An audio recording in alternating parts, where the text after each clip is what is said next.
Hello नमस्कार, आप सभी का स्वागत है बॉलीग्राज स्टूडियोज में और मैं हूं आपके साथ अनुष्का त्यागी।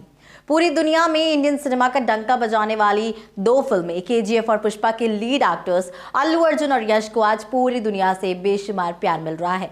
और जब से ये दोनों मूवीज रिलीज हुई हैं दोस्तों, तब से ही दोनों मूवीज के फैंस के बीच में इस बात की बहस छिड़ी हुई है कि कौन सी मूवी है सबसे बेस्ट, किसका हीरो है सबसे बेस्ट, किसका विलन है सबसे बेस्ट एंड सो ऑन। तो दोस्तों आज हम इसी पर बात करने वाले हैं। तो आपको बता दें कि दोनों मूवीज की मेकिंग स्टोरी भी काफी हद तक सिमिलर है। दोनों मूवीज पहले पैन इंडिया नहीं बनने वाली थी। दोनों के डायरेक्टर्स ने खुद ये बात इंटरव्यूज में कही है, लेकिन रिलीज होने के बाद इसका क्रेज देखते हुए इन्हें पैन इंडिया रिलीज किया गया और फिर जो हुआ उसे हम इंग्लिश में द रेस्ट इज हिस्ट्री कहते हैं और हिंदी में इतिहास बनाना। दोस्तों आपको बता दूं कि कंपैरिजन की शुरुआत हम दोनों फिल्मों के विलन से करते हैं, क्योंकि जितना प्यार इन दोनों फिल्मों के हीरोज को मिला उतना ही प्यार जनता ने इन फिल्मों के विलन्स को भी दिया है और इसलिए ये दोनों मूवीज आज इतिहास बना चुकी हैं।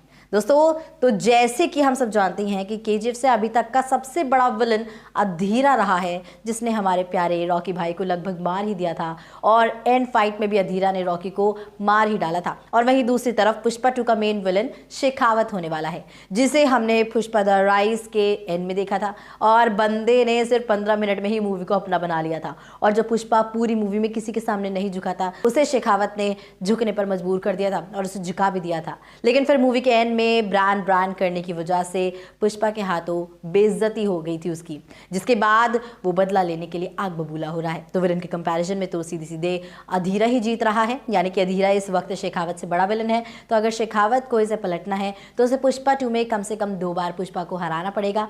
वहीं दूसरी तरफ केजीएफ 3 में अधीरा देखने को मिलेगा या नहीं, यह अभी कंफर्म नहीं है। अब दूसरा पॉइंट आता है बॉक्स ऑफिस कलेक्शन का। तो जहां केजीएफ के सक्सेस के बाद केजीएफ 2 ने 1200 करोड़ की कमाई करके दोस्तों रिकॉर्ड्स बनाए थे, तो कुछ वैसा ही पुष्पा 2 भी करने वाली है। पुष्पा 2 भी 1000 क्लब में आसानी से अपनी जगह बना लेगी। लेकिन जिस तरह का क्रेज केजीएफ चैप्टर 3 को लेकर है, उसे देखते हुए लगता है कि केजीएफ 3 आराम से 1500 करोड़ की कमाई कर लेगी और पुष्पा 2 से भी बड़ी हिट साबित होगी। अब तीसरा कंपैरिजन आता है स्टोरी का। तो जहां केजीएफ में हमें रॉकी का इमोशनल एंगल भी दिखाया गया था, तो वहीं केजीएफ 2 में हमें उतने इमोशंस नहीं दिखे थे। लेकिन वहीं दोस्तों दूसरी तरफ पुष्पा 2 में हमें पुष्पा के पास्ट और भर भर के इमोशनल सीन्स दिखाए गए थे। तो हो सकता है कि उसका सौतेला भाई उसे अपना भाई मान ले और उसे स्वीकार कर ले।